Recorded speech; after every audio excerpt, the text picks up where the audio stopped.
La Valle dei Templi, patrimonio mondiale dell'umanità, è inserita nella copertina del calendario dell'Arma dei Carabinieri, presentato ieri alla stampa e dagli amici dell'Associazione Nazionale Onorificenze Cavalleresche della provincia di Agrigento. Felice di questa opportunità, che contribuisce a rilanciare la città dei templi in tutto il territorio nazionale ed in tutte le ambasciate e consolati generali nel mondo, il colonnello Giovanni Pellegrino, insieme al prefetto Dario Caputo e le massime autorità della provincia agrigentina.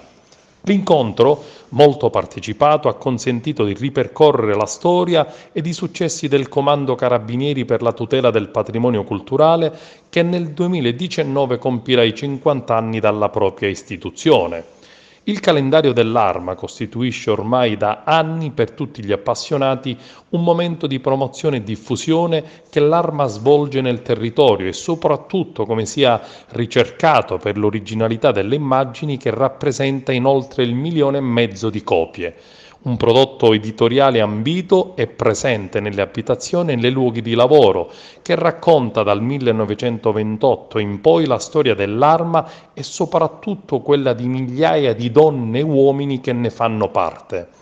Le pagine del calendario presentano una carrellata dei siti italiani tutelati dall'UNESCO. In particolare quest'anno,